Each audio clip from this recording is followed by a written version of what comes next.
Hello ladies and gentlemen, and welcome to part 2 of this series on casting my recently finished 3/4 life-size sculpture Empyrean. In this part we will be casting the legs. In the first part we cast the torso, so if you haven't seen that episode, go watch that first, or perhaps watch it after this. Doesn't really matter. There is a link to the first part in the description below for you to click when you're done with this part. I'll be using Hydro-Resin to cast these legs in.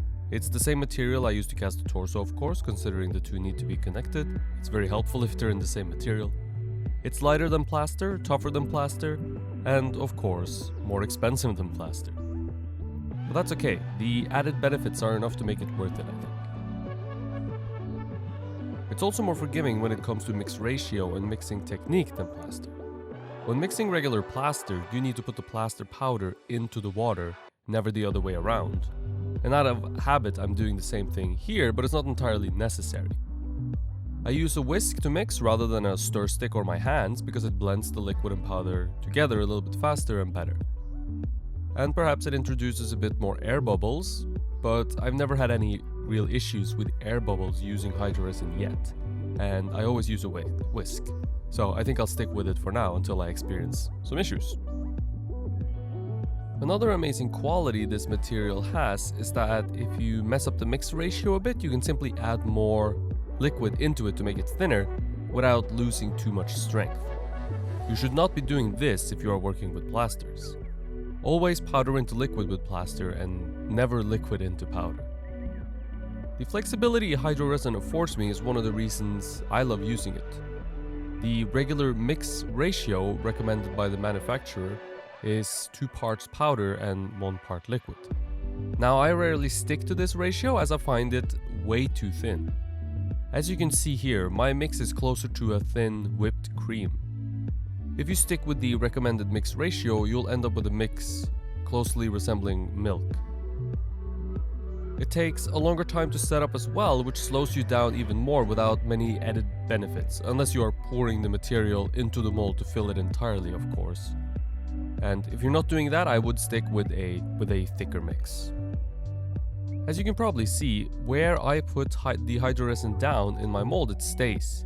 I'm not having to chase it forever to build up thickness on the vertical parts of my mold. The Hydro-Resin I have access to and use comes in 2 different colors, brown and white. The white has slightly different properties, and one of them being that it stays in its thin whipped cream state for a very long time before setting up. The brown version tends to have a bit more of a linear setting up process, with the liquid state lasting as long as the state where it won't run. This is of course a huge benefit of using the white Hydro-Resin. There's no chasing needed. Chasing is when you have to put the material down and then continue working it. If you can put the material down and it stays where it needs to be, and there's no messing about, then there's no chasing. The first coat of Hydro-Resin is known as the splash coat, even though nothing is really splashy here. Perhaps detail coat or surface coat is more describing. It's designed to capture all the detail and is applied with diligence and a lot of attention to details in order to make sure that there are no air bubbles. Air bubbles trapped in subsequent layers won't matter too much unless they are enormous and huge, but air bubbles in this layer would show up on the surface of our finished cast, and that would require repairs. If you haven't seen any of my other casting videos, you have to kind of imagine us working in reverse here, from the outside surface of our sculpture towards the inside of our sculpture. Casting and mold making is a little tricky that way. They require a lot of strange twisted brain power. You have to think backwards and upside down all at the same time, which can be tricky, and it does take some practice to get good. While I let the splash coat set up and harden so I can add more layers on top of it without risking it breaking, I cut fiberglass. Just like a concrete building needs rebar reinforcement in order to be strong, and just like plaster needs burlap to be strong, Hydro-Resin needs a substrate to bind it together properly. If we were to get cracks without fiberglass reinforcing our cast, the cast would crack and fall apart.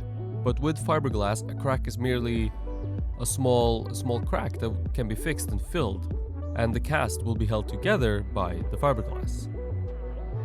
I would never try to make a cast in Hydro-Resin without reinforcing it with fiberglass unless the cast was very small. Cutting the fiberglass while at the same time having Hydro-Resin setting up on you is a guaranteed disaster that will leave you needing several days of rest to recover from. So I cut the fiberglass beforehand to make the entire process less of a nightmare. The sizes you cut depends on your mold, of course. A big mold with a very even inside surface can take big pieces of fiberglass, while a small mold or a mold with a lot of texture, lumps and bumps, needs smaller pieces. The biggest danger is that bigger pieces wouldn't lay down properly, and therefore we would leave air pockets inside our cast, which leads to a weaker cast. The fiber doesn't lay down into the mold as easily as burlap does when using plaster. It's a little stiffer and it doesn't become as wet and pliable as burlap does. So big pieces won't lay down properly if there's a lot of surface texture. And if you have a lot of surface texture and you use big pieces of fiber, you will leave a lot of air pockets between the surface coat and the reinforcement of the fiberglass, which can then be popped from the outside, leaving you with a nasty hole in your casting. To help give the fiber the best chance at laying down easily and pain-free, I brush on a second coat of Hydro-Resin, a second splash coat in a way. If I've missed a bit or any area is a bit too thin, this second coat takes care of that. I let this set up and become hard before continuing on to the fiberglass layer. This gives me a little bit more confidence to press the fiber down into the mold, eliminating those nasty air bubbles without breaking my splash coat.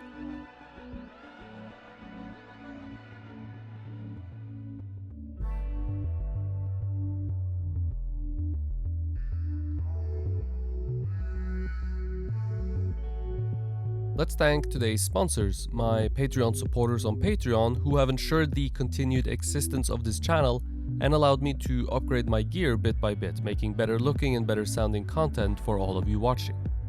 If you are interested in supporting the channel, or perhaps interested in getting personal feedback on your sculptures from me, then Patreon is the place for you.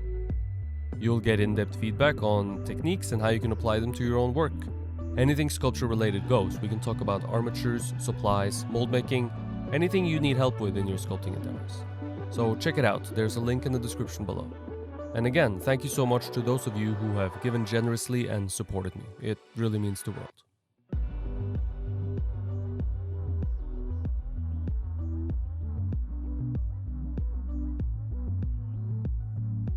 There are many ways to go about laying fiberglass down into a mold.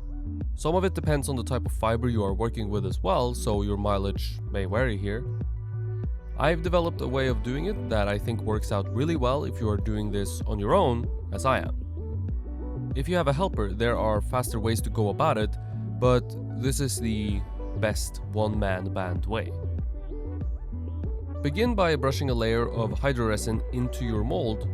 This ensures that the fiber has something to lay down into, and there won't be any chances where the fiber is trying to lay down on dry resin. The fiber doesn't stick to dry resin obviously, and you will likely get air bubbles this way.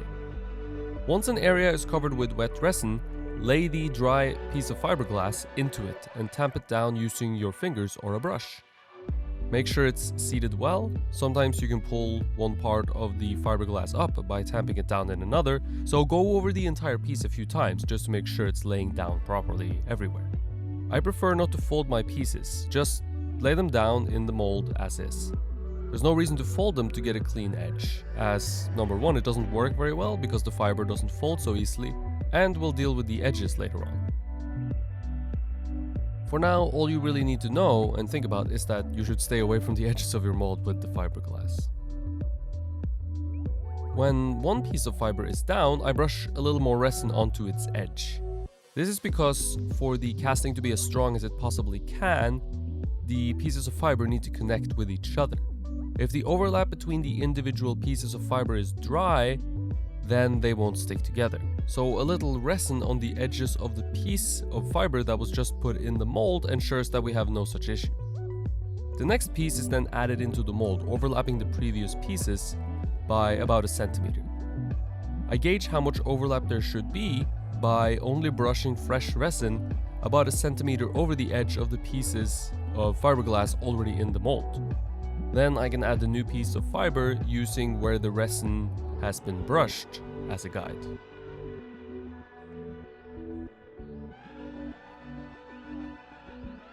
Let's take a quick second to talk about some updates that's been made to my Patreon page. I've just started putting out exclusive Patreon content, videos that you will only have access to if you are my supporter on Patreon. The first series we are embarking on is the Beginner's Guide to Figure Sculpture. We will cover how to sculpt a standing nude female figure in contrapposto in half-life size scale. I will cover everything from the armature, the sculpting, and eventually the mold making. This will be the one-stop for all the answers you'll need for sculpting a standing nude figure, whether you sculpt from life or from photo reference. We will cover how to work from both. One video will be released on the first Thursday of every month. The video will be longer than what you're used to seeing here, around 30 to 45 minutes. It will be all real-time footage as well, no time lapses, and I will do my best to use a very linear process with clearly defined steps, making it both easy to follow and a little bit easier to do on your own. Any patron pledging $5 or more will get access to the videos. I'm excited to finally be putting out exclusive Patreon content to my patrons, whose support is greatly appreciated. So check out my Patreon page by clicking the link in the description below. Once the entire inside of the mold is covered with one layer, I let it set up. This time I waited overnight, but a few hours just to make sure everything is properly set before continuing is recommended. One of the next steps has the potential of putting a lot of stress on the casting, so it's best to wait a little longer if you have the time for it. But before that very stressful step, we need to reinforce the legs. When you use plaster, this is very important. Plaster won't be able to support its own weight, and the thin ankles would probably crack. So you need some metal rods inside the casting to help support the weight of the torso on top, on those thin ankles. If you are using plaster, the conventional wisdom says that don't use any metal that has the potential to rust or oxide. The rusting metal will expand, leaving either a nasty stain on the surface of your white plaster, or, worst case scenario, it could cause the plaster to crack. So stainless steel is a must when casting in plaster. A thick threaded rod is what I would recommend because the threads will give the plaster something to grab onto really well. Even though we are using Hydro-Resin, the same is kind of true here. I'm not sure that Hydro-Resin will rust metal, but there's no reason to take any chance. The Hydro-Resin is acrylic based and is water soluble, so there might be some reasons to worry. I'd rather not find out. I used metal rods that I had laying around my studio. One of them is threaded, and at least both should be rust free, I hope.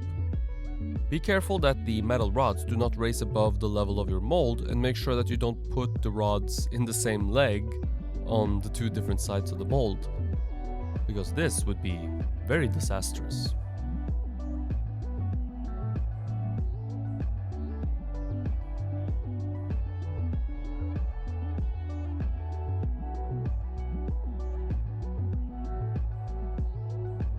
While I probably should have recommended this at the beginning, I do hope you watch the entire video before attempting any casting anyway, so I think it should be fine. You want to be careful to not get resin on top or over the edges of your silicone. As you can see, I wasn't as careful as I should have been here, and now I'm forced to sand and clean the edges so that the mold will close easily.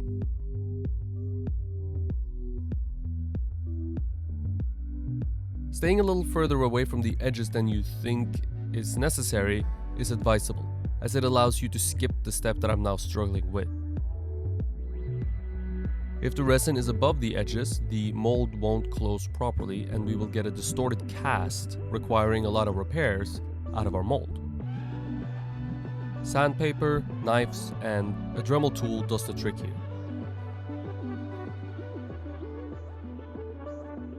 Personally, I prefer the Dremel tool if there is anything closely resembling a decent amount of material that needs to be removed, as it is much faster and requires a lot less effort.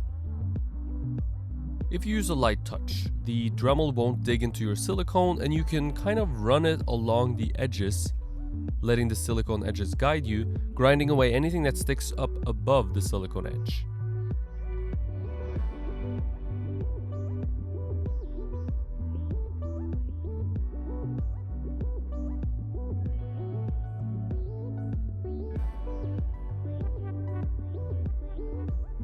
If you value your eyes, and as a sculptor you should, use safety glasses. There's no reason to risk any injury here.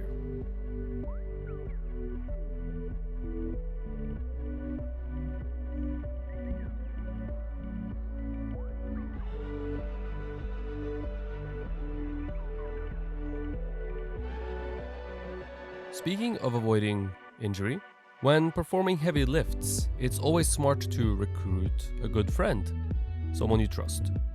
So here is my good friend, Sandeep, who you've seen before. He took some time out of his own day to act as my muscle. Before you close the mold, make sure you brush all the debris out of your mold before flipping it, so nothing gets in the way of a clean registration.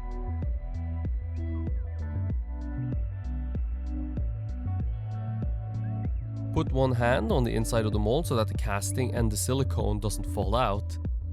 Depending on how your mother mold is constructed, this could happen, and it is of course not good, as the casting could be destroyed. Flip the mold over carefully and lay it down slowly. Getting it in the right place to begin with means there's less stress and fussing about, and it also means there's less stress placed on the mold and the casting, which could cause them to break. If the mold has been well made and there's no debris sticking over the edges of your silicone, the mold should lay down and close without any issue. In this case, it laid down perfectly, though it did take us 2 tries. Movie magic got rid of one of those attempts. Thank you for the help, Sandeep.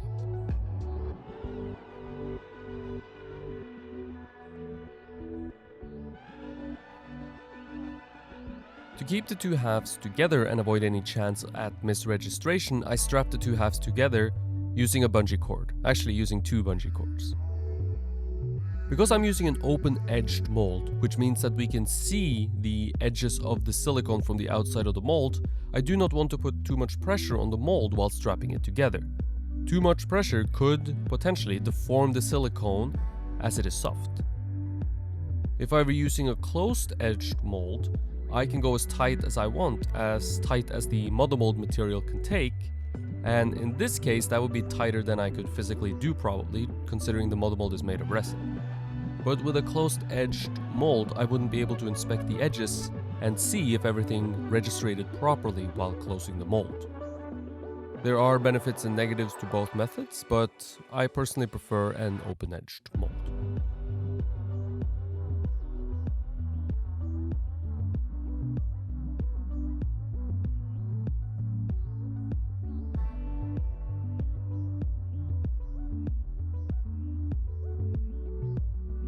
Because showing what happens inside of the cast after the mold has been closed is close to impossible, I thought I'd show you what it looks like before and after the work's been done. You can see the edge where the silicone meets here. This is the edge we will now turn our attention to. First brushing on resin to fill it and then putting fiberglass over it so the 2 halves will be held together. The hole leading from the foot to the ankle and into the leg will be closed by stuffing it with resin-filled fiberglass. This allows me to fill the legs from the top with liquid resin, leaving me with legs heavier than the torso, which should make the finished casting stable and capable of standing on its own 2 feet. Both the top and the bottom get the same treatment as both sides are open on this mold. I close the seam by brushing in resin to fill it, let it set up, and then go over the seam with fiberglass to lock the 2 halves of my mold together forever. Obviously, I can't reach all the way into the thin legs, but as long as parts of the seam have been locked together using fiberglass, I'm in no danger of having my cast fall apart into 2 pieces later down the line. The parts of the seam I can't reach can be dealt with from the outside when the casting is out of the mold.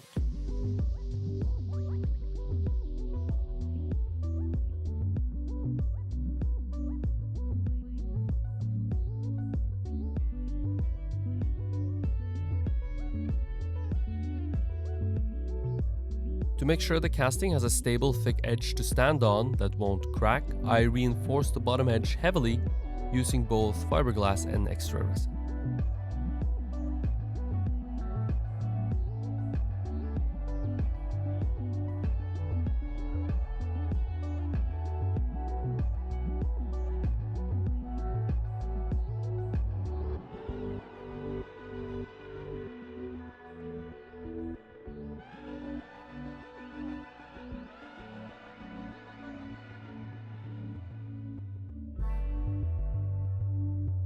Before opening the mold, I put it down standing upright. This should be the easiest way to get the mold open, and it should be the way that provides the least amount of stress to the weak parts of my cast. If the casting can't take standing upright, I'm in trouble anyways, but with the casting laying down, the weight of the base, which is quite heavy at this point, would be concentrated around the thin ankles. And while they are reinforced with metal rods, there's no reason to take any chance at this stage, though I do think it would be okay. As I mentioned earlier, I fill the legs up to about the knees by mixing a thinner, more liquid mix of resin. This gives the casting a little bit of extra weight at the bottom and ensures strong legs and a stable sculpture that can stand on its own without needing it to be bolted down to a base. Now eventually I will bolt it down to a base anyways, but for now I'd like it to be able to stand upright on its own, and even after I've attached it to a base, it's good if the sculpture is balanced and can support itself. The demolding is very straightforward if the mold was well made, which in this case it seems to have been.